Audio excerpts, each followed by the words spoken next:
Okay, तो आज के सेशन में हम देखने वाला है कर्व्स, बराबर। अब तक हमने कवर ये सब कर लिया है और 3D स्केच और 3D स्प्लाइन भी कवर कर लिया है। तो कर्व्स में आते हैं, बराबर। तो कर्व्स अभी यहाँ प्रॉपर सब कर्व्स मुझे दिख नहीं रहे हैं, तो उसके लिए मुझे कुछ भी स्केच पहले तो क्रिएट करना पड़ेगा फॉर टेम्पररी 3D, तो ही वो मुझे कम्प्लीटली स्केच दिखाएंगे, बराबर। ओके, तो मैं यहाँ से टेम्पररी एक मैंने बॉक्स बना दिया एक्सट्रूड, तो मुझे दिखने लगा ये इतने सारे कर्व्स हैं, है ना। तो पहला है स्प्लिट लाइन। तो स्प्लिट लाइन में मैंने प्रोजेक्ट कर्व आपको पहले दिखाया था, ड्राफ्ट के लेक्चर में दिखाया था, आपको याद होगा। जो ड्राफ्ट में मैंने वो दिखाया था, बराबर।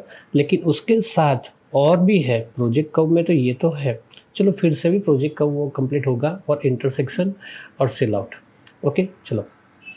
तो उसके लिए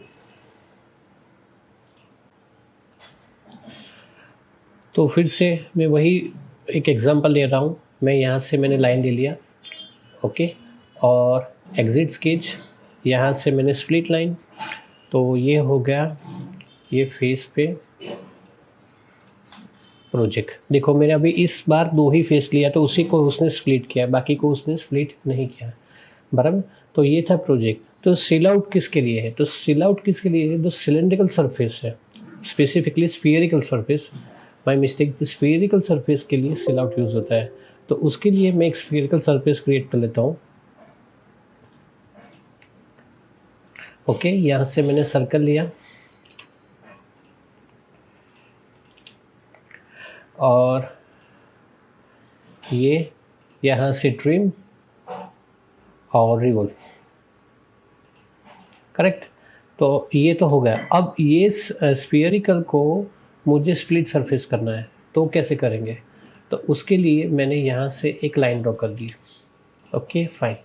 तो यहाँ से मैं जा रहा हूँ स्प्लिट, सेल आउट, ये है स्केच और ये है सरफेस। तो हो गया हमारा कट। देखिए आप देख सकते हो, उसने 2 में कट करके रख दिया फेस को, बराबर। तो उसके लिए सेल आउट यूज़ होता है, बराबर। तो और एक भी है, उसमें है प्रोजेक्ट। तो प्रोजेक्ट पहले मैं एक स्केच क्रिएट कर लेता हूँ। ओके, ना ये तो कंप्लीट हो गया। अब उसी यहीं पे मैं एक और स्फीयरिकल कर रहा हूँ।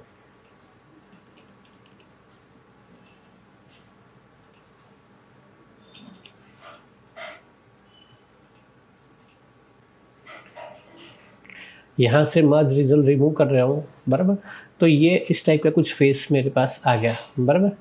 ओके ना, तो उसी में स्प्लिट लाइन में मेरे पास है इंटरसेक्शन है। तो इंटरसेक्शन यानी ये फेस और उसके साथ कितने फेस मर्ज हो रहे हैं। देखो मेरे पास यहाँ येलो कलर की लाइन आ गई, तो उस टाइप का मुझे इंटरसेक्शन लाइन चाहिए था, तो वो भी मैं यहाँ से क्रिएट कर सकता हूँ। अभी आपको नहीं दिख रहा है, लेकिन मैं इसको हाइड कर देता हूँ तो मुझे ये विजिबल हो जाएगा। देखो ये रही लाइन, बराबर। तो इस टाइप से हम स्प्लिट लाइन की मदद से फेसेस को स्प्लिट कर सकते हैं 3 अलग अलग चीज़ों से। ओके, उसी तरह सिमिलरली थोड़ा उसमें एक्सटेंड करके मैं आपको दिखाता हूँ। इसको रिमूव कर देता हूँ, ये स्केच की ज़रूरत नहीं है मुझे। इसको थोड़ा एक्सटेंड कर देते हैं और फ्रंट प्लेन में मैं एक स्केच कर रहा हूँ।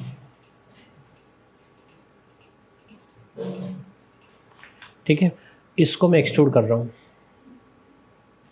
यहाँ से मर्ज रिजल्ट रिमूव कर रहा हूँ और मिड प्लेन, करेक्ट। तो इतना हो गया। तो मुझे ये मैंने क्यों किया? मैंने यहाँ से ये स्प्लिट लाइन तो मैंने आपको दिखा दी, लेकिन मैंने इस टाइप का ड्राइंग क्यों बनाया? क्योंकि मुझे आपको दिखा है ना है इंटरसेक्शन कर्व।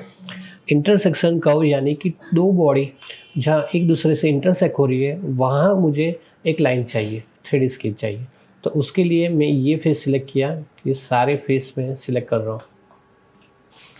ओके, तो क्लिक, तो मुझे मिल गया इंटरसेक्शन लाइन। देखो, तो ये लाइन जनरली आप डायरेक्टली क्रिएट नहीं कर सकते थे, तो इसकी मदद से ये इजीली हो गई, बराबर। हाँ, पॉसिबल तो है एक्चुअली, लेकिन अगर आपके पास अनइवन शेप होता तो it's might be difficult. For example कि अगर यहाँ रेक्टेंगल की जगह कुछ स्फीयरिकल होता तो वो थोड़ा प्रॉब्लमेटिक हो जाता। लाइक मैं आपको दिखाई देता हूँ, ओके, तो वो निकल गया। ये स्केच की मुझे ज़रूरत नहीं है, ओके।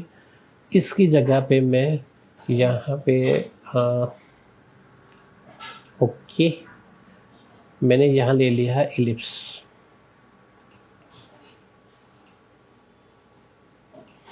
करेक्ट। अब मैंने इलिप्स में मैं यहाँ से ले रहा हूँ एक लाइन, फिर ट्रिम और revolve.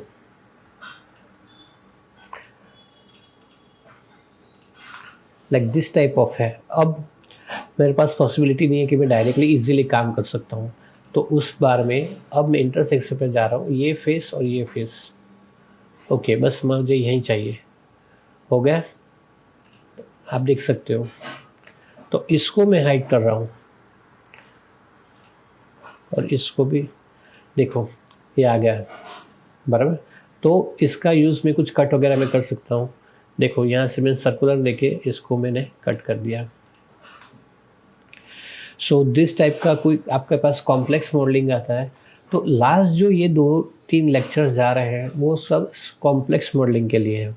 Is it not easy to directly आप ये फुल्ली कम्प्लीटली कर सकते थे, तो ये मैंने इंटरसेक्शन कर्व की मदद से किया।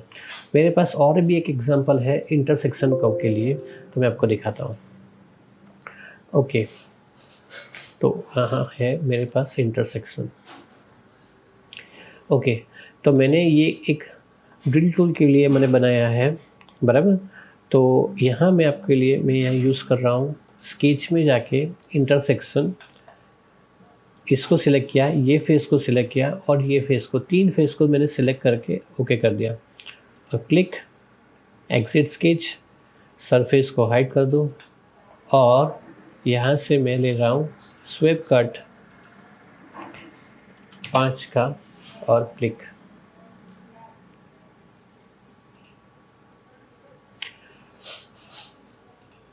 देखिए, तो आप देख सकते हो बराबर। तो मैंने इंटरसेक्ट कर्व की मदद से मैंने ये टूल को क्रिएट किया है बराबर। तो ये इंटरसेक्शन टूल भी बहुत ही इम्पोर्टेंट है। तो हमने कर्व में देखा पहले एक स्प्लिट लाइन, दूसरा आज हमने देखा कि इंटरसेक्शन कर्व। तो यहाँ 3 एंटिटीज़ थी, कन्वर्ट एंटिटी, सिल आउट एंड इंटरसेक्शन कर्व। हमने तीनों को कवर किया है बराबर। अब आगे बढ़ते हैं। ओके, तो आगे है प्रोजेक्ट कर्व। अभी दिखा नहीं रहा क्योंकि मैंने स्केच सब कुछ रिमूव कर दिया है। तो प्रोजेक्ट कर्व में पहले आपको दिखा देता हूँ what kind of project curve is. Like मैंने पहले यहाँ से एक एक्सट्रूड कर दिया। एक फीचर तो सिमिलर है जैसे हमारा स्प्लिट लाइन में आता था बराबर। ओके, तो मैंने एक कर्व क्रिएट कर दिया, तो उसमें मुझे यहाँ प्रोजेक्ट कर्व में sketch on a face, that means कि ये स्केच मुझे ये फेस पे चाहिए। तो ये फीचर तो सिमिलर है बराबर, इट्स नथिंग न्यू। लेकिन एक फीचर सबसे इम्पोर्टेंट है, स्केच ऑन अ स्केच। तो स्केच ऑन अ स्केच का मतलब क्या है, उसके लिए ये प्रोजेक्ट कर्व सबसे ज़्यादा यूज़ होता है।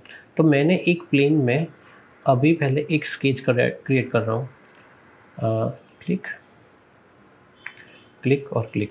ओके, तो एक स्केच कंप्लीट हो गया। दूसरे प्लेन में मैं दूसरा स्केच क्रिएट कर रहा हूँ। दोनों स्केच अलग अलग है, कोई एक दूसरे के साथ इंटरलिंक नहीं है बराबर। ओके फाइन, लेकिन मुझे क्या चाहिए कि दोनों स्केच को मिला के कोई तीसरा स्केच बनना चाहिए, लेकिन दोनों का जो शेप है वो उसमें आना चाहिए। हाँ, लेकिन इसमें थोड़ा परफेक्ट दिख रहा है, तो उसमें थोड़ा मैं अप डाउन कर देता हूँ। इसको थोड़ा यहाँ से इस तरह से कर देता हूँ और इसको इस तरह से रहा बराबर। तो दोनों के शेप अलग अलग हैं। हाँ, अब दोनों के शेप मिला के तीसरा स्केच क्रिएट होना चाहिए, तो उसको कहते हैं project curve sketch on a sketch, first and second. तो देखो तीसरा मिला के एक स्केच जनरेट हो गया, आप देख सकते हो बराबर। इस टाइप के बहुत सारे एग्जांपल्स आएंगे आपको, तो वहाँ आपको यही चाहिए, अदरवाइज़ आप बना नहीं सकते बराबर। एक और एग्जांपल लेते हैं, चलो फाइन। तो उसके लिए ये सब मैं निकाल देता हूँ, नया पेज ले रहा हूँ। ओके, यहाँ पे मैंने एक इलिप्स ले लिया, क्लियर। ओके, और फ्रंट प्लेन में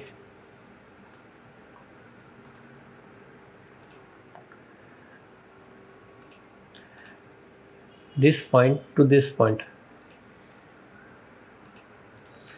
एक और आर्क ले लिया, बराबर। तो अब ये दोनों को मिला के मुझे तीसरा स्केच चाहिए, तो प्रोजेक्ट कर्व, स्केच और फेस, एक और ये देखो है। तो this is only possible by project curve, so it's very important. ये सारे जो कर्व्स है, 3D स्केच है, 3D स्प्लाइन है, ये सारे एडवांस मॉडलिंग के फीचर्स हैं, अदरवाइज ये सारे आप काम पॉसिबल नहीं है, बराबर। हाँ, तो इसका यूज़ कहीं पे भी आप कर सकते हो, जिस टाइप का आपका कोई वर्क हो। तो चलो आगे बढ़ते हैं। ओके, नाउ अब मैं यहाँ से एक सिंगल लाइन क्रिएट कर रहा हूँ। ओके, डायमेंशन अभी मुझे कोई मैटर नहीं कर रहा है, लेकिन मैं यहाँ से राइट प्लेन में और एक स्केच क्रिएट कर रहा हूँ।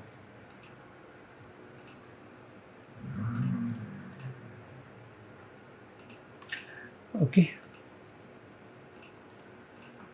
नाउ अभी ये दोनों स्केच अलग अलग हैं, correct.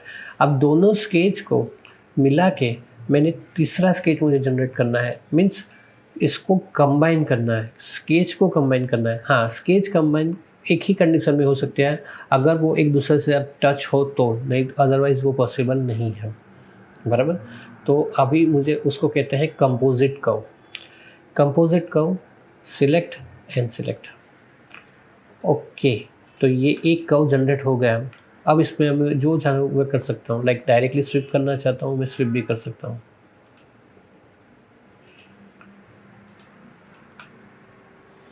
Okay, so this is called a composite curve, जो दो या दो से ज़्यादा कर्व्स को या स्केच को जो एक दूसरे के साथ कनेक्ट है उसको एक बनाता है। तो this is called a composite curve. Curve through X Y Z points.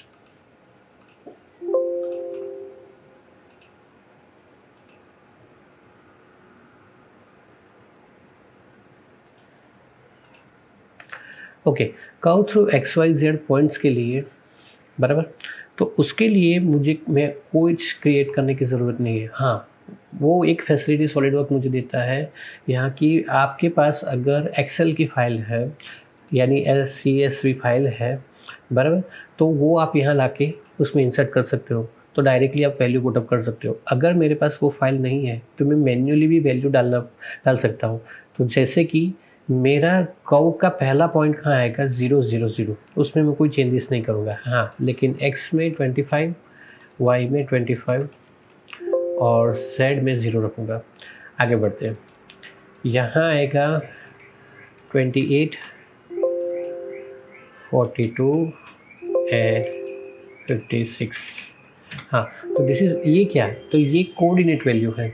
अगर आपके पास ये कोऑर्डिनेट्स वैल्यू है तो आप यहाँ से ऐसे कर्व क्रिएट करना चाहते हो तो कर सकते हो, बराबर। ये बहुत ही इंपॉर्टेंट है। सम टाइम हमें कोऑर्डिनेट्स वैल्यू मिलती है पर कंपनी में से, तो इस तरह से हम ये क्रिएट करना चाहते तो कर सकते हैं।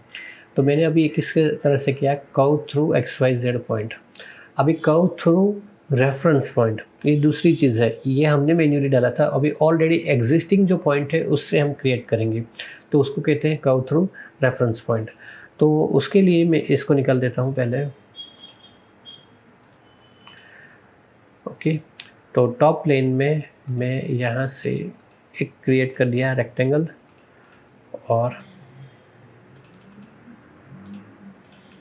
सी ना, अभी मैं बोल रहा हूँ कि कर्व थ्रू रेफरेंस पॉइंट। तो पहला पॉइंट ये है, दूसरा पॉइंट ये है, तीसरा ये है। जैसे जैसे आप पॉइंट देते जाओगे वो अपने आप वो उसके कर्व कन्वर्ट करता जाएगा। हाँ, ये तो मैंने अभी पॉइंट क्रिएट नहीं किया है। अगर आपके पास पॉइंट है तो आप मैन्युअली भी क्रिएट करके भी कर सकते हो। देखो सी, हाँ, अब इसको मैं हाइड करना चाहता हूँ, हाइड कर सकता हूँ। This is a simple thing. So curve through XYZ point, curve through reference point, बराबर। सो ये सारे कर्व्स असेंशियल हैं। और जो लास्ट रह गया है हेलिक्स एंड स्प्लाइन, वो हम नेक्स्ट सेशन में सीखेंगे।